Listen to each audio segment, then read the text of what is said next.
Hello learners, welcome to channel. तो यहाँ पे हम कुछ एमसीक्यूज प्रैक्टिस करेंगे मार्केटिंग एनालिटिक्स सब्जेक्ट से। तो पहला क्वेश्चन है, the practice of measuring, managing and analysing the marketing performance of a firm so that the return on investment ROI can be optimised and increased is called. तो आपको बताना है कि उस प्रैक्टिस को क्या कहते हैं जहाँ पे मेजर करते हैं, मैनेज करते हैं, एनालाइज करते हैं मार्केटिंग परफॉर्मेंस को। ठीक है, जिससे कि हम देख सकते हैं कि ROI पे क्या इफेक्ट पड़ा है, क्या वो ऑप्टिमाइज हुआ है, क्या इंक्रीज हुआ है कि नहीं हुआ है। तो उस टेक्निक को हम क्या कहते हैं? मार्केटिंग एनालिटिक्स, मार्केटिंग प्रैक्टिस या फिर मार्केटिंग स्पेशलाइजेशन। तो सिंपल सा क्वेश्चन है, ऑप्शन ए मार्केटिंग एनालिटिक्स करेक्ट ऑप्शन होगा। नेक्स्ट क्वेश्चन है, the need of the pricing analytics include. तो जो प्राइसिंग एनालिटिक्स की नीड है वो किन चीज़ों को इंक्लूड करते हैं नीचे दिए ऑप्शन में से? Option A learning about customers, option B optimising pricing, option C planning pricing changes and promotions, या फिर option D all of the above. तो यहाँ पे प्राइसिंग एनालिटिक्स का यूज़ हम इन तीनों पे ही यूज़ करते हैं, इन तीनों ही इंक्लूडेड होती हैं प्राइसिंग एनालिटिक्स में। तो option D all of the above. Next question है, डैश यानी fill in the blanks essentially refers to the technique that are employed by business organisation to extract extensive information about their customer base while also keeping a close watch on customer behaviour. तो आपको यहाँ पे बताना है कि वो कौन सा टेक्निक है जिसमें बिजनेस ऑर्गेनाइजेशन जो है कस्टमर बेस से अपना जो इन्फॉर्मेशन निकालता है, एक्सटेंसिव इन्फॉर्मेशन निकालता है कस्टमर के बारे में, और कस्टमर के बिहेवियर पे क्लोज वॉच भी रखता है। तो customer analytics, market analytics, employ analytics या फिर बिजनेस एनालिटिक्स। तो यहाँ पे जो करेक्ट ऑप्शन होगा option A customer analytics. Customer analytics का यूज़ करके हम कस्टमर के बारे में एक्सटेंसिव इन्फॉर्मेशन डेटा निकाल सकते हैं और उन पे उनके बिहेवियर पे क्लोज वॉच भी रख सकते हैं, यानी वो क्लोजली वॉच कर सकते हैं वो कैसे परचेजिंग कर रहे हैं, कब डिमांड करते हैं, कैसे वो जो है बिहेव कर रहे हैं as a customer. Next question है, dash is a technique that looks for combination of product that occur in purchases. तो यहाँ पे देखिए आपको बताना है कि वो कौन सा टेक्निक है जहाँ पे हम प्रोडक्ट के कॉम्बिनेशंस को देखते हैं जब भी कोई परचेज करने आता है। सपोज करिए आप बीइंग ए कस्टमर है, तो आप कस्टमर जब बीइंग ए कस्टमर जाते हैं कहीं पे कुछ परचेज करने, तो आप जो बास्केट लेते हैं उस बास्केट में कितने टाइप के आइटम्स आप परचेज करते हैं, तो वो कॉम्बिनेशन ऑफ प्रोडक्ट, तो उसको क्या कहते हैं? तो market data analysis, relationship data analysis, marketing data analysis या मार्केट बास्केट एनालिसिस। तो यहाँ पे जो करेक्ट ऑप्शन है option D market basket analysis. Market basket analysis the technique that looks for combination of product that occur in purchase, यानी कि कभी भी कोई भी परचेजिंग हो रही है तो उसमें किस टाइप के प्रोडक्ट हैं, तो उनके कॉम्बिनेशन को हम क्या कहते हैं? Market basket analysis. Next question है, the first step in time series analysis is to. तो फर्स्ट स्टेप जो है किसी भी टाइम सीरीज एनालिसिस में क्या होता है? Option A performing preliminary regression calculation, option B calculating a moving average, option C plot the data on a graph, या फिर option D identify relevant correlated variable. तो देखिए पहला स्टेप जो है टाइम सीरीज एनालिसिस में होता है वो होता है option C plot the data on graph, तो यानी डेटा को पहले ग्राफ पर प्लॉट करिए, ये पहला स्टेप होता है टाइम सीरीज एनालिसिस में। नेक्स्ट क्वेश्चन है, demand for a commodity refers to. तो किसी भी प्रोडक्ट की, किसी भी कमोडिटी की डिमांड को आप कैसे डिफाइन करेंगे यहाँ पे बताना है। Option A need for the commodity, option B desire the commodity, option C amount of the commodity demanded at a particular price and a particular time, या फिर option D quantity demanded of that commodity. तो demand for a commodity refers to, definition सभी ने पढ़ा होगा, manager economics subject से यहाँ पे बहुत सारे क्वेश्चंस इंक्लूडेड है। तो elasticity of demand, price elasticity of demand, इन सबसे रिलेटेड क्वेश्चंस मार्केटिंग एनालिटिक्स में पूछे जाएंगे, तो आपको पोर्शन जो है मजबूत होना चाहिए। तो यहाँ पे जो क्वेश्चन है, यहाँ पे जो करेक्ट ऑप्शन है option C amount of commodity demanded at a particular price and a particular time को हम क्या कहते हैं? Demand for a commodity. Next question है, एक commonly used basis for segmenting consumer market is. तो कंज्यूमर मार्केट को सेगमेंट करने के लिए कौन कौन से बेसिस होते हैं? सभी को पता है, डेमोग्राफिक, साइकोग्राफिक, जियोग्राफिक। तो यहाँ पे ऑप्शन में दिया गया है कौन सा सेगमेंटेशन का टेक्निक है, बेसिस है? Organisational size, demographic, product type या फिर प्राइस। तो यहाँ पे क्या हो जाएगा एक option? Option B demographic. Demographic के बेसिस पे हम जो है मार्केट को सेगमेंट कर सकते हैं। नेक्स्ट क्वेश्चन है, market basket and its content are suppose to change every time to calculate. तो जो मार्केट बास्केट और उसके कंटेंट हैं उसको सपोज किया जाता है कि वो चेंज किया जाएगा एवरी टाइम टू कैलकुलेट। किस चीज़ को कैलकुलेट करने के लिए? ऑप्शन है डिफ्लेशन, इकोनॉमी, इन्फ्लेशन या फिर टोटल सेल्स। तो यहाँ पे जो करेक्ट ऑप्शन है ऑप्शन सी इन्फ्लेशन। तो ये पॉपुलर मार्केट बास्केट का एक टेक्निक भी है, कंज्यूमर प्राइस इंडेक्स CPI। तो वहाँ पे हम इन्फ्लेशन को देखते हैं। तो market basket and its content are suppose to change every time to calculate inflation. Next question है, the greatest smoothing effect is obtained by using. तो जो ग्रेटेस्ट स्मूथिंग इफेक्ट है वो किस टेक्निक का यूज़ करके ऑब्टेन किया जा सकता है? Option A moving average based on a small number of period, option B exponential smoothing with a small weight value, option C the root mean square error, या फिर option D the barometric method. तो यहाँ पे जो correct option है, the greatest smoothing effect is obtained by using option B exponential smoothing with a small weight value. Root mean square का हम जो है फोरकास्ट एक्यूरेसी के लिए करते हैं, वहीं पे बैरोमेट्रिक मेथड का यूज़ हम जो है साइक्लिक वेरिएशन के लिए करते हैं। नेक्स्ट क्वेश्चन है market segmentation is carried out because, तो मार्केट सेगमेंटेशन क्यों किया जाता है? तो option A, it break down large market into smaller market, it provide an opportunity to surpass competitor, या फिर option C, it provides a commercially viable method of serving customer, और option D, it allows the achievement of greater market share. तो यहाँ पे जो correct option है, option सभी को पता होगा, मार्केट सेगमेंटेशन में क्या किया था कि जो बड़े मार्केट होते हैं उनको हम छोटे मार्केट में डिवाइड कर देते हैं, तो it break down large market into smaller market. Next है the placement of merchandise within the store in the most profitable manner is called. तो जब आप मर्चेंडाइज का प्लेसमेंट जो है स्टोर में करते हो प्रॉफिटेबल मैनर में, तो उसको हम क्या कहते हैं? इसको कहते हैं layout management. Option D is the correct option. Next है trend projection is an example of which kind of forecasting. तो जो ट्रेंड प्रोजेक्शन होता है वो किस टाइप का फोरकास्टिंग का मेथड है? क्वालिटेटिव, टाइम सीरीज, बैरोमेट्रिक, या फिर क्वांटिटेटिव? तो यहाँ पे करेक्ट ऑप्शन क्या हो जाएगा? Option B, time series. Trend projection में क्या होता है? टाइम सीरीज का मेथड होता है। यहाँ पे क्या होता है कि प्रीवियस डेटा के बेसिस पे हम एक ट्रेंड कैलकुलेट निकलते हैं, तो टाइम सीरीज यहाँ पे करेक्ट ऑप्शन हो जाएगा। नेक्स्ट क्वेश्चन है dash is not an advantage of marketing analytics. तो नीचे दी ऑप्शन में से बताना है कि कौन सा जो है मार्केटिंग एनालिटिक्स का एडवांटेज नहीं है। Option A, gaining a full view of customer across channel, option B, becoming more effective and proactive, option C, visualising success across enterprise, या फिर option D, improper interpretation of data. तो देखिए ऊपर के तीनों ही बेनिफिट है, लेकिन option D, improper interpretation of data, ऐसा थोड़ी होगा मार्केटिंग एनालिटिक्स में, तो ये डिसएडवांटेज हो गया या ये एडवांटेज नहीं है। तो पूछा गया कि कौन सा एडवांटेज नहीं है, तो option D, improper interpretation of data, ये एडवांटेज नहीं है। नेक्स्ट क्वेश्चन है if the price elasticity is between 0 and 1 the demand is. तो जब प्राइस इलास्टिसिटी ऑफ डिमांड जो है वो 0 और 1 के बीच में होता है तो क्या होगा price elasticity? In elastic, elastic, perfectly elastic, या यूनिट इलास्टिक? ये देखिए मैनेजरल इकोनॉमिक्स का इलास्टिसिटी ऑफ डिमांड आप जरूर पढ़िएगा, उससे रिलेटेड क्वेश्चन बहुत पूछेंगे। तो यहाँ पे 0 और 1 के बीच में होता है तो वो होता है क्या? इन इलास्टिक होता है, तो option A is the correct option. Next है before beginning the market segmentation process a firm should. तो कभी भी कोई भी कंपनी जो है मार्केट सेगमेंटेशन प्रोसेस परफॉर्म करने जाए तो उसको सबसे पहले क्या करना चाहिए? Option A, identify basis for segmenting market, forecast total market potential, option C, forecast market share, या फिर option D, select target market segment. तो मार्केट सेगमेंटेशन जब भी आप परफॉर्म कर रहे हैं प्रोसेस को, तो सबसे पहला काम होता है कि आप पहले बेसिस को आइडेंटिफाई कर लीजिए कि किसके बेसिस पे आप मार्केट को सेगमेंट करेंगे, तो option A is the correct option. Next है dash is a space assigned for product which attract the customer attention as soon as the customer enter the store and makes the store attractive like beauty product and other cosmetic and jewellery sections. तो आपको बताना है कि वो नीचे दिए option में से कौन सा स्पेस होता है जहाँ पे कस्टमर के अटेंशन को गेन करने के लिए जैसे कस्टमर स्टोर में घुसता है वहाँ पे चीज़ें रखी जाती हैं, स्टोर को अट्रैक्टिव बनाया जाता है, beauty products, cosmetic, jewellery sections वहाँ पे रखे जाते हैं जिससे कस्टमर अट्रैक्ट हो। तो वो स्पेस कौन सा स्पेस कहलाता है? Red carpet space, merchandising space, check in space, या फिर पर्सनल स्पेस? तो उस स्पेस को हम कहते हैं चेक इन स्पेस, यानी कस्टमर जैसे इंटर करेगा उसको वहाँ पे वो चीज़ें दिखेंगी, तो option C is the correct option. Next है dash can be used as a tool for evaluating company's performance, it allows the business owner to gauge how effectively a company is being managed. तो नीचे दिए option में से बताना कि किसका वो कौन सा टूल है जो कि एज अ टूल यूज़ किया जा सकता है कि कंपनी की परफॉर्मेंस को मेजर करने के लिए, प्राइसिंग को, ट्रेनिंग को, सेल्स फोरकास्टिंग को, या फिर मोटिवेशन को? तो सभी को बताना ये सेल्स फोरकास्टिंग। सेल्स फोरकास्टिंग के बेसिस पे हम किसी भी कंपनी की परफॉर्मेंस को मेजर कर सकते हैं कि पहले कितनी सेल्स थी, अब कितनी सेल्स है। सेल्स बढ़ रही है तो इसका मतलब कि ग्रोथ हो रहा है। नेक्स्ट क्वेश्चन है should control the parameter of 4 P's of marketing keeping in view the external and internal constraint of marketing environment. तो आपको बताना है कि नीचे दिए ऑप्शन में से किसको जो है जो 4 P ऑफ मार्केटिंग के होते हैं उनको कंट्रोल करना चाहिए एक्सटर्नल और इंटरनल कंस्ट्रेंट को ध्यान में रखते हुए? सेल्स मैनेजर को, मार्केटिंग मैनेजर को, डिस्ट्रीब्यूशन हेड को, या फिर प्रमोशन इंचार्ज को? तो सभी को आंसर पता होना चाहिए। ऑप्शन बी, मार्केटिंग मैनेजर की रिस्पॉन्सिबिलिटी होती है कि वो 4 P ऑफ मार्केटिंग को मैनेज करे एक्सटर्नल और इंटरनल एनवायरनमेंट को ध्यान में रखते हुए।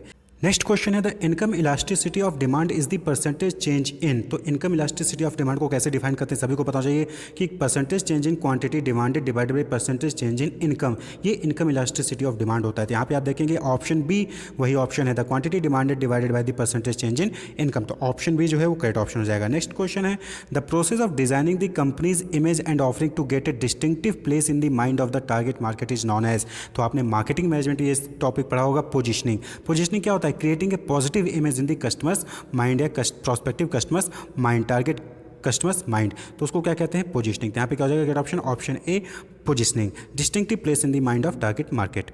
नेक्स्ट क्वेश्चन है the area where non displayed item are kept in stock is called, यानी कि वो एरिया जहाँ पे उन आइटम्स को रखा जाता है जिसको हम डिस्प्ले नहीं करते हैं, तो उसको एरिया को हम क्या कहते हैं? Dead space, personal space, merchandise space या फिर कस्टमर स्पेस, तो उसको कहते हैं हम option a dead space. Dead space वो एरिया होता है जहाँ पे उन आइटम्स को रखा जाता है जिनको हम डिस्प्ले में नहीं रखते हैं, तो उस एरिया को हम डेड स्पेस कहते हैं। जैसे कि स्टोर रूम हो गया, जहाँ पे कबाड़ वबाड़ आप घर में इकट्ठा करके रख देते हैं ना, तो वो डेड स्पेस होता है।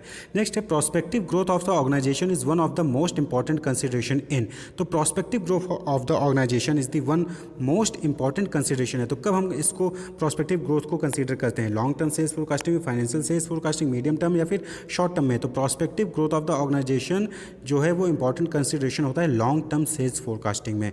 जब हम लॉन्ग टर्म सेल्स फोरकास्टिंग करते हैं तो उस वक्त हम prospective growth of the organisation को हम कंसीडर करते हैं। नेक्स्ट क्वेश्चन है dash sell their product to earn profit and to meet the stakeholders requirement whereas dash use their product for self sustenance. तो यहाँ पे पूछा जा रहा है आपसे कि वो कौन सा ऑर्गेनाइजेशन है जो प्रोडक्ट को सेल करती है और प्रॉफिट कमाती है और अपने स्टेक होल्डर्स को रिक्वायरमेंट को पूरा करती है। वहीं पे दूसरा है वो ऑर्गेनाइजेशन जो कि प्रोडक्ट को अपने सेल्फ सस्टेनेंस के लिए रखती है, यानी कि इसलिए सेल करती है जिससे कि वो चल सके। तो वो कौन सा ऑर्गेनाइजेशन होंगे दोनों में? पहले में कौन सा होगा, दूसरे में कौन सा होगा? तो बट ऑब्वियस होता है कि वो ऑर्गेनाइजेशन जो प्रोडक्ट सेल करती है प्रॉफिट कमाने के लिए, स्टेक होल्डर्स की रिक्वायरमेंट को पूरा करने, इसको हम कहते हैं फॉर प्रॉफिट ऑर्गेनाइजेशन। वहीं पे वो ऑर्गेनाइजेशन जो अपने आप को सेल्फ सस्टेन करने के लिए सिर्फ प्रोडक्ट को सेल करती है उसको कहते हैं हम नॉन प्रॉफिट ऑर्गेनाइजेशन। तो option D for profit organisation and non profit organisation correct option हो जाएगा। नेक्स्ट क्वेश्चन है the analysis of such factor which affect the demand of any commodity और सर्विस इज कॉल्ड, यानी कि जब आप कुछ ऐसे फैक्टर्स के एनालिसिस करते हो जो कि डिमांड को अफेक्ट करता है किसी भी कमोडिटी या सर्विस के, तो उस एनालिसिस को क्या कहते हैं? Demand analysis, supply analysis, demand and supply analysis या फिर नन ऑफ द अबव? तो सीधा सीधा ऑप्शन होगा ऑप्शन ए डिमांड एनालिसिस। डिमांड एनालिसिस में क्या करते हैं हम कि हम किसी भी कमोडिटी की डिमांड पे क्या चेंज होगा अगर कोई फैक्टर में चेंज होता है, जैसे इनकम या प्राइस या फिर एडवर्टीजमेंट, उसमें अगर आप चेंज करते हैं तो डिमांड में क्या चेंज होता है, उसको क्या कहते हैं? डिमांड एनालिसिस कहते हैं। नेक्स्ट है marketers segment market to achieve which of the following objective, तो जो मार्केटर्स होते हैं वो मार्केट को सेगमेंट करते हैं, तो किस ऑब्जेक्ट को अचीव करने के लिए सेगमेंटेशन होता है? Option A to create an offer that best fits the desire of the group that exist in the market, option B to identify the most appropriate media for advertising, या फिर option C to better understand their target market segment, या फिर option D all of the above. तो यहाँ पे देखिए तीनों ही क्या हैं? तीनों ही बेनिफिट हैं, तीनों ही ऑब्जेक्टिव होते हैं जिसके लिए हम मार्केट सेगमेंटेशन करते हैं कि हम अपने जो प्रोडक्ट है उसको कस्टमर के अकॉर्डिंग फिट कर सकें, अप्रोप्रिएट एडवर्टाइजिंग मीडिया यूज़ कर सकें पर्टिकुलर सेगमेंट के लिए, और अपने टारगेट सेगमेंट को हम अच्छे से समझ सकें। तीनों ही ऑब्जेक्टिव है, तो option D all of the above correct option हो जाएगा। नेक्स्ट क्वेश्चन है dash is a space assigned for interior display, product demonstration and sales transaction. तो आपको बताना कि उस स्पेस को हम क्या कहते हैं जहाँ पे हम इंटीरियर डिस्प्ले होता है, प्रोडक्ट डेमोस्ट्रेट करते हैं वहाँ पे और सेल्स ट्रांजेक्शन भी करते हैं। तो ऑप्शन पे यहाँ पे क्या होगा? Red carpet space, POP display, selling space, personal space, या फिर मर्चेंडाइजिंग स्पेस। तो option B is the correct option, POP and selling space कहा जाता है उसको। नेक्स्ट क्वेश्चन है by combining forecasting technique rather than applying a single technique a company can ensure that the sale forecast is more. तो जब आप बहुत सारी फोरकास्टिंग टेक्निक को कंबाइन करते हो, ना कि एक ही सिंगल टेक्निक को यूज़ करने की वजह आप क्या करते हो? अलग अलग फोरकास्टिंग टेक्निक का यूज़ करके जो है फोरकास्ट करते हो। तो वो हम किस लिए करते हैं? ताकि जो हमारा सेल्स फोरकास्ट हो वो प्लॉजिबल हो, एक्यूरेट हो, फ्लेक्सिबल हो या फिर ड्यूरेबल हो। तो ऑप्शन बी एक्यूरेट हो, यानी कि सेल्स फोरकास्ट हमारा क्या हो? एक्यूरेट हो, इसीलिए हम जो है अलग अलग फोरकास्टिंग टेक्निक को कंबाइन करके फोरकास्टिंग करते हैं। नेक्स्ट क्वेश्चन है dash can be in form of real estate property और फाइनेंशियल प्रॉपर्टी, यानी कि शेयर्स एंड बॉन्ड्स। तो आपको बताना है कि नीचे दिए ऑप्शन में से कौन है जो कि वो किसी भी फॉर्म में हो सकता है, रियल एस्टेट प्रॉपर्टी में भी हो सकता है, फाइनेंशियल प्रॉपर्टी में हो सकता है। तो option A B C D, तो यहाँ पे क्या हो जाएगा? ऑप्शन ए प्रॉपर्टीज़ जो है वो फाइनेंशियल प्रॉपर्टी भी हो सकती है और रियल एस्टेट प्रॉपर्टी भी हो सकती है। नेक्स्ट है dash is the sum of all individual demand for a commodity over a specific period of time at a given price, other factors remaining the same, यानी कि जब बाकी फैक्टर्स सेम रहें तो टोटल जो डिमांड होता है किसी भी कमोडिटी का सभी इंडिविजुअल को मिला के किसी पर्टिकुलर टाइम पे तो और किसी पर्टिकुलर गिवन प्राइस पे, तो उसको हम क्या कहते हैं? Individual demand, derive demand, market demand या फिर ऑटोनोमस डिमांड। तो यहाँ पे क्वेश्चन देखेंगे सम ऑफ ऑल इंडिविजुअल, जितने भी इंडिविजुअल हैं किसी भी मार्केट में उन सभी की डिमांड को ऐड कर रहा है, तो यहाँ पे क्या होगा? ऑप्शन सी मार्केट डिमांड कहलाता है। इसी तरीके से इंडिविजुअल डिमांड कब होगा? जब कोई एक इंडिविजुअल की डिमांड को आप फोकस करते हैं। नेक्स्ट है all of the following are part of an attractive niche except, तो आपको बताना है कि नीचे दिए ऑप्शन में सभी जो है नीच के अट्रैक्टिव पार्ट हैं किसी एक को छोड़ के। तो यहाँ पे जो करेक्ट ऑप्शन है वो है द नीच हैज़ वैरायटी सीकिंग कंज्यूमर्स। ऐसा नहीं है, नीच जो कस्टमर्स होते हैं, कंज्यूमर्स होते हैं, उनके पास वैरायटी यानी कि अलग अलग ऑप्शंस अवेलेबल नहीं होते हैं। नेक्स्ट क्वेश्चन है dash is the space which can not be utilised in the store due to some specific reason. तो नीचे दिए ऑप्शन में से बताना कि वो कौन सा स्पेस है जिसको आप यूटिलाइज नहीं कर सकते हो किसी कारण से।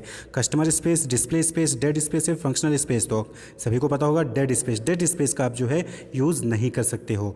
नेक्स्ट है dash is conducted in different round and the result of the initial round are given as feedback in the later round for the purpose of follow up. तो आपको बताना है कि कौन से मेथड में जो है जो रिसर्च होता है, जो डेटा कलेक्शन होता है वो अलग अलग राउंड में किया जाता है और फिर उसके बाद जो फीडबैक होता है वो पहले स्टेज का जो फीडबैक होता है वो लेटर राउंड यानी कि बाद के राउंड में दिया जाता है फॉलोअप के लिए। Delphi method, executive method, sales force composite method या सर्वे ऑफ बायर एक्सपेक्टेशन। तो यहाँ पे जो करेक्ट ऑप्शन है option C, survey sales force composite method. Option C जो है वो करेक्ट ऑप्शन है। सेल्स फोर्स कंपोजिट मेथड में जो है अलग अलग राउंड में जो है सर्वे कंडक्ट किया जाता है, उसके बाद फिर सभी को कंबाइन करके जो है एक एग्रीगेट बनाया जाता है। नेक्स्ट क्वेश्चन है dash are intangible in nature and are used for performing firms operation. These services include marketing, financial and legal services. तो आपको बताना है कि वो कौन सा है नीचे दिए ऑप्शन में से जो कि एक इंटेंजिबल इन नेचर होता है और वो डिफरेंट फर्म्स के ऑपरेशन को परफॉर्म करने के लिए किया जाता है। Capital equipment, accessory equipment, process material, फिर इंडस्ट्रियल सर्विसेज। तो ऑप्शन डी क्या है इंडस्ट्रियल सर्विसेज, यानी कि बहुत सारे ऐसे ऑर्गेनाइजेशन आपने देखे होंगे जो इंडस्ट्रीज को अलग अलग टाइप की सर्विसेज, चाहे वो मार्केटिंग हो, चाहे फाइनेंशियल, चाहे लीगल सर्विसेज हो, प्रोवाइड करती हैं। तो यहाँ पे क्या हो जाएगा option, option D industrial services. Next question है the demand for goods such as food, shelter, cloth and vehicle etcetera are the example of. तो जब आप कोई भी डिमांड फूड, शेल्टर, क्लोथ के लिए करते हैं तो किस टाइप का डिमांड कहलाता है? Individual demand, derive demand, market demand या फिर ऑटोनोमस डिमांड। तो इस डिमांड को हम कहते हैं डायरेक्ट डिमांड या फिर autonomous demand. Option D is the correct option. देखिए फूड, शेल्टर, क्लोथ, व्हीकल ये किसी के ऊपर डिपेंड नहीं करता इनका डिमांड, ये ऑटोनोमस हैं, ये डायरेक्ट डिमांड होते हैं। तो option D is the correct option. Next है firms that offer tailored program for several different market segment engaged in dash marketing। तो आपको बताना है कि कोई फर्म है, कोई कंपनी है, जब वो अलग अलग सेगमेंट के लिए अलग अलग जो है प्रोग्राम बनाती है तो उसको हम कौन सी मार्केटिंग कहेंगे? Differentiated marketing, option B single segment concentration, option C undifferentiated या फिर ऑप्शन डी मार्केट स्पेशलाइजेशन। तो यहाँ पे करेक्ट ऑप्शन क्या हो जाएगा? Option A differentiated marketing. But अभी बात है कि अलग अलग सेगमेंट के लिए अलग अलग जो है प्रोग्राम तैयार करें तो that is differentiated marketing. Next question है pricing a dash is harder than pricing a dash because of the magnitude of the uncertainties involve. तो आपको बताना कि किसकी प्राइसिंग हार्ड है और किसकी प्राइसिंग कम हार्ड है। तो option A new product, mature product, mature product, new product, growing product, new product या फिर option D none of the above. तो देखिए नॉर्मली क्या होता है कि जो कोई नया प्रोडक्ट होता है ना उसकी प्राइसिंग हार्ड होती है, देन मैच्योर प्रोडक्ट यानी कि ऑलरेडी वो मार्केट में प्रोडक्ट रन कर रहा है उसकी प्राइसिंग आसान होती है करना, जबकि नए प्रोडक्ट की प्राइसिंग हार्ड होती है। क्यों? क्योंकि वहाँ पे अनसर्टेनिटीज ज़्यादा होती हैं। तो option A is the correct option. Next question है dash are those which can be used for indefinitely long period of time और कंटिन्यूसली ओवर ए पीरियड। यानी कि नीचे दिए ऑप्शन में बताना कि वो कौन से गुड्स हैं जो कि indefinitely long period of time के लिए आप यूज़ कर सकते हैं। सभी को पता होना चाहिए ड्यूरेबल गुड्स, उनको क्या कहते हैं? ड्यूरेबल, यानी कि लंबे समय तक वो गुड्स चलेंगे, उनको यूज़ किया जा सकता है। नॉन ड्यूरेबल जो थोड़े समय के लिए चलते हैं। तो यहाँ पे जो करेक्ट ऑप्शन रहेगा option D durable goods. Next question है dash is a marketing research technique that analyses a large number of variable and reduces them to a smaller number of key factors to better explain a given marketing situation. तो किसी marketing situation को better explain करने के लिए जो large number of variable होते हैं उनको छोटे रिड्यूस कर दिया जाता है smaller number of key factor में। तो इस टाइप के मार्केटिंग रिसर्च टेक्निक को क्या कहा जाता है? Factor analysis, cluster analysis, regression analysis या फिर चॉइस बेस्ड सेगमेंटेशन। तो इसको कहते हैं ऑप्शन ए फैक्टर एनालिसिस। यहाँ पे क्या है? लार्ज नंबर ऑफ वेरिएबल को हम छोटे small number of key factor में डिवाइड कर देते हैं, तो फैक्टर एनालिसिस कहलाता है। नेक्स्ट क्वेश्चन है dash is a model of how response to advertising builds and decay in consumer market. तो आपको बताना है कि यहाँ पे जो मॉडल, उस मॉडल का क्या नाम है जहाँ पे रिस्पॉन्स टू एडवर्टाइजिंग जो है वो बिल्ड होता है और डिके होता है कंज्यूमर मार्केट में। तो उसको क्या कहते हैं? Option A ad stock, advertising effectiveness, advertising performance या फिर एडवर्टाइजिंग मैसेज। तो उसको कहते हैं हम ad stock. Option A ad stock. यहाँ पे क्या होता है? Advertising decay. याद रखिएगा जब भी एडवर्टाइजिंग डिके की बात आए तो आपको एड स्टॉक ही वहाँ पे रहना है ऑप्शन में। नेक्स्ट क्वेश्चन है like dash regression analysis requires the use of historical sales data. तो कौन से में नीचे दिए ऑप्शन में से किस में हिस्टोरिकल डेटा की रिक्वायरमेंट होती है जैसा कि रिग्रेशन एनालिसिस में भी होता है? तो option A exponential smoothing, option B naive या ratio method, option C time series analysis या फिर option D sales force composite method. सभी को पता है टाइम सीरीज एनालिसिस। यहाँ पे क्या होता है? टाइम सीरीज यानी कि पुराने टाइम से लेकर अभी तक का हम क्या करते हैं? एनालिसिस करते हैं। तो यहाँ पे हमें हिस्टोरिकल डेटा की रिक्वायरमेंट पड़ती है। तो option C is the correct option. Next question है an example of dash would be mobile which have some added feature are sold at higher price and then price begin to decline as time passes by. यहाँ पे बताया गया है कि mobile का एक ऐसा एग्जांपल है जहाँ पे पहले कुछ एक्स्ट्रा फीचर जो ऐड होते हैं मोबाइल में, उसकी वजह से उसको पहले हायर प्राइस पे बेचा जाता है, फिर धीरे धीरे उस मोबाइल का प्राइस क्या है डिक्लाइन कर देते डिक्रीज कर देते हैं। तो उस टेक्निक को क्या कहते हैं? Penetration pricing, price skimming, product line pricing या फिर प्रोडक्ट मिक्स प्राइसिंग। तो सभी को होना चाहिए स्कीमिंग और पेनिट्रेशन। देखिए प्राइस स्कीमिंग में क्या होता है, पहले हाई प्राइस रखते हैं, फिर धीरे धीरे हम उसके डिक्रीज करते हैं प्राइस को। वहीं पे पेनिट्रेशन में पहले कम प्राइस होती है, फिर धीरे धीरे प्राइस को इंक्रीज करते हैं। तो यहाँ पे बोला गया कि पहले प्राइस ज़्यादा थे, फिर धीरे धीरे कम कर रही है। तो यहाँ पे क्या हो जाएगा? Option B, price is coming. Next question है यहाँ पे आपका, नेक्स्ट क्वेश्चन है व्हेन डिमांड फॉर टू और more than two goods are mutually demanded at the same time to satisfy a single demand then it is called. तो जब कोई दो या दो से अधिक प्रोडक्ट की डिमांड आप एक साथ करते हैं किसी एक नीड को फुलफिल करने के लिए, तो उस डिमांड को हम कौन सा डिमांड कहते हैं? Demand for industry product, demand for firms product, joint demand या फिर कंपोजिट डिमांड। तो उस डिमांड को हम कहते हैं ऑप्शन सी, जॉइंट डिमांड कहा जाता है। नेक्स्ट क्वेश्चन है this decay effect can be mathematically modelled and usually expressed in terms of dash of the advertising. तो आपको बताना है कि वो कौन सा डिके इफेक्ट है जिसको मैथमेटिकली मॉडल किया जाता है और उसको एक्सप्रेस किया जाता है in terms of the full life, half life, quarter life या 1/3 लाइफ ऑफ एडवर्टाइजिंग। तो आपने एड स्टॉक पढ़ा होगा, तो एड स्टॉक में क्या होता है कि हाफ लाइफ होता है। तो यहाँ पे क्या हो जाएगा option? Half life. Advertising lag कहते हैं डिके इफेक्ट। तो यहाँ पे option B, half life. Next है dash would refer to demand for the product in that specific market segment. तो किसी स्पेसिफिक मार्केट सेगमेंट की डिमांड को क्या कहते हैं? Option A, option B composite demand, option C total market demand या फिर ऑप्शन डी जॉइंट डिमांड। तो उसको कहते हैं option A, market segment demand. किसी पर्टिकुलर मार्केट सेगमेंट की डिमांड को क्या कहेंगे? मार्केट सेगमेंट डिमांड कहेंगे। नेक्स्ट है psychographic market segmentation and lifestyle market segmentation are the two type of dash technique. ये दोनों किस टाइप के टेक्निक के एग्जाम्पल हैं? साइकोग्राफिक मार्केट सेगमेंटेशन और लाइफ स्टाइल मार्केट सेगमेंटेशन। तो ये हैं ऑप्शन ए, फैक्टर एनालिसिस के टेक्निक के एग्जाम्पल हैं। नेक्स्ट क्वेश्चन है dash is not a classification of regression analysis. Regression analysis का नीचे दिए ऑप्शन में से क्लासिफिकेशन नहीं है। Option A simple regression, multiple regression, sales regression, non linear regression. तो देखिए linear, non linear, simple, multiple आपने पढ़ा होगा, लेकिन सेल्स रिग्रेशन ये टाइप ऑफ रिग्रेशन एनालिसिस नहीं है। तो option C is the correct option. Next question है dash is a price reduction offer to a consumer, N industrial user और a marketing intermediary in return for prompt payment of bill. यानी कि जब कोई customer या industrial user या फिर marketing intermediary तुरंत पेमेंट कर देता है बिल का, तो उसको एक प्राइस रिडक्शन दिया जाता है। तो उसको हम क्या कहते हैं? Quantity discount, functional discount, cash discount या फिर सीजनल डिस्काउंट। तो उसको कहते हैं ऑप्शन सी, कैश डिस्काउंट। क्या कहा जाता है? Cash discount. नेक्स्ट है dash highlights the property of regression coefficient. तो आपको बताना है कि नीचे दिए ऑप्शन में से कौन है जो कि प्रॉपर्टी ऑफ रिग्रेशन कोएफिशिएंट को हाईलाइट करता है। तो यहाँ पे जो करेक्ट ऑप्शन होगा वो ऑप्शन है option D, all of the above. ये ऊपर के तीनों ही जो है वो हाईलाइट करते हैं रिग्रेशन कोएफिशिएंट के प्रॉपर्टीज़ को। तो यहाँ पे क्या हो जाएगा? Option D, all of the above. Next question है the basic ad stock model is represented by. ये आपको फॉर्मूला याद रखना होगा। यहाँ पे जो करेक्ट ऑप्शन है ऑप्शन सी जो है वो करेक्ट ऑप्शन है। बेसिक एड स्टॉक मॉडल को हम ऑप्शन सी के से रिप्रेजेंट करते हैं। नेक्स्ट है distribution channel can be categorised into. तो डिस्ट्रीब्यूशन चैनल को हम किस कैटेगरी में डिवाइड कर सकते हैं? Option A direct indirect distribution system, vertical horizontal distribution, indirect indirect hybrid distribution system या फिर option D none of the above. तो डिस्ट्रीब्यूशन चैनल को हम जो है तीन कैटेगरी में डिवाइड कर सकते हैं। That is option C, direct, indirect and hybrid distribution system. Next है if the demand for a commodity changes even though there is no change in price then demand is called. यानी कि price में कोई भी change नहीं हो रहा लेकिन फिर भी डिमांड में चेंज हो रहा है, तो इसको हम क्या कहेंगे? Perfectly elastic, unitary elastic, elastic या फिर परफेक्टली इलास्टिक डिमांड। तो इसको कहेंगे हम D, perfectly elastic demand. Price में कोई भी चेंज नहीं हो रहा फिर भी डिमांड में चेंज हो रहा है। तो option D is the correct option. Next question है नेक्स्ट क्वेश्चन है dash is use to reduce the number of attributes to a smaller number of underlying dimension. तो देखिए reduce the number of attributes to smaller number of underlying dimension. ये क्या हो जाएगा? ऊपर अभी आपने देखा factor analysis. Option A is the correct option. Next है dash is an inbound marketing and sales platform that help companies to attract visitor, convert leads and close customer. तो नीचे दिए ऑप्शन में से बताना कि कौन सा वो inbound marketing and sales platform है जो कि कंपनीज को विजिटर को अट्रैक्ट करने, लीड्स को जनरेट करने और उनको कस्टमर बनाने में, कन्वर्ट करने में हेल्प करता है। Hub spot, Kissmetrics, Google analytics या फ्री CRM। तो यहाँ पे जो करेक्ट ऑप्शन है that is hub spot, HUB spot. Option A is the correct option.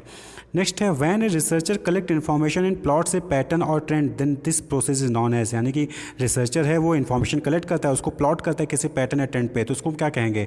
Regression analysis, sales analysis, trend analysis या फिर option D none of the above. तो उसको हम कहते हैं प्लॉट से पैटर्न और trend then this process known as option C trend analysis. Next question है under this method a sales agent visit house to house for selling the product face to face, यानी कि कोई sales agent है वो घर घर जाके face to face product को सेल करता है, उसको क्या कहेंगे? Sale by mail order, sale by multiple shop, selling at manufacturing plant, या फिर डोर टू डोर सेल्स। तो इजी क्वेश्चन है, डोर टू डोर सेल्स कहते हैं इसको, क्या कहते हैं? Option D door to door sale कहते हैं। नेक्स्ट क्वेश्चन है if the change in demand is exactly equivalent to the change in price the demand of that product is known as, यानी कि जितना प्राइस में चेंज हो रहा है उतना एग्जैक्टली इक्विवेलेंट है डिमांड में चेंज, तो उसको क्या कहेंगे? Perfectly elastic, unitary elastic, inelastic, या फिर परफेक्टली इलास्टिक, उसको कहते हैं यूनिटरी इलास्टिक। जितना प्राइस में चेंज हो रहा है उसी रेशियो में डिमांड भी चेंज हो रहा है, तो option B is the correct option. Next question है dash is refers to as the transiting of information from individual to individual, initially the term was associated only with the oral communication. तो आपको बताना कि वो कौन सा method है जहाँ पे इन्फॉर्मेशन जो है ट्रांसमिट होता है इंडिविजुअल टू इंडिविजुअल और वो ओरल कम्युनिकेशन का पार्ट है। तो ऑप्शन ए publicity, personal selling, direct marketing, या फिर वर्ड ऑफ माउथ। तो सभी को आंसर पता होना चाहिए, कम्युनिकेशन पढ़ा होगा। Option D word of mouth. Word of mouth में क्या होता है कि information individual to individual transmit होता है। नेक्स्ट क्वेश्चन है according to dash the ratio of percentage change in the quantity demanded and the percentage change in price of the commodity is refers to as the price elasticity of demand. तो नीचे दिए option में से कौन से method में ये definition होता है? तो option C proportionate method. Proportionate method में जो है प्रोपोर्शन होता है, यहाँ पे क्या है? प्रोपोर्शन ही तो है डिफिनेशन में कि ratio of percentage change in quantity demanded due two percent change in price. तो ये क्या है? रेशियो है, तो रेशियो क्या है? प्रोपोर्शनेट होता है, तो option C is the correct option. Next question है dash refers to the benefit that are perceived from the product's ability to provide uniqueness, develop interest and gratify the desire for knowledge of the customers. तो आपको बताना है कि वो कौन सा benefit होता है जहाँ पे जो है वो प्रोडक्ट यूनिकनेस प्रोवाइड करता है, इंटरेस्ट डेवलप करता है और नॉलेज भी प्रोवाइड करता है। Social value, functional value, emotional value, फिर एपिस्टमिक वैल्यू कहते हैं। तो यहाँ पे जो करेक्ट ऑप्शन है ऑप्शन डी एपिस्टमिक वैल्यू कहा जाता है उसको, जो यूनिकनेस प्रोवाइड करता है, इंटरेस्ट डेवलप करता है और डिजायर ऑफ नॉलेज को भी ग्रेटिफाई करता है, फुलफिल करता है कस्टमर के। नेक्स्ट है dash are form of online marketing where the intent is to advertise a product as well as attract web traffic and और कैप्चर ईमेल एड्रेस। तो आपको बताना है कि वो कौन सा टेक्निक है जहाँ पे हम एडवर्टाइज तो करते ही करते हैं, साथ ही साथ वेब ट्रैफिक को भी अट्रैक्ट करते हैं, उनके ईमेल एड्रेस को भी कैप्चर करते हैं। तो यहाँ पे जो करेक्ट ऑप्शन रहेगा ऑप्शन डी स्पॉन्सरशिप। स्पॉन्सरशिप में हम एडवर्टीजमेंट भी करते हैं और उनके डिटेल्स को भी कैप्चर करते हैं। नेक्स्ट क्वेश्चन है dash is the simplest method of obtaining a seasonal index. तो सिंपलेस्ट मेथड कौन सा है सीजनल इंडेक्स को ऑब्टेन करने का? तो यहाँ पे जो करेक्ट ऑप्शन हो जाएगा option A simple average method. Simple average method वो है सिंपलेस्ट मेथड है सीजनल इंडेक्स को ऑब्टेन करने का। नेक्स्ट है the ADB UDG curve can be represented as. तो ADB और UDG जो कर्व है उसको कैसे रिप्रेजेंट किया जा सकता है? तो यहाँ पे जो करेक्ट ऑप्शन है that is option A I is equal to A plus B minus A x to the power C divided by D plus x to the power C। इनसे जो है ADB UDG कर्व को आप show कर सकते हैं। और ये जो कर्व है किसने डेवलप किया था? लिटिल ने। Wish you all the best, keep watching.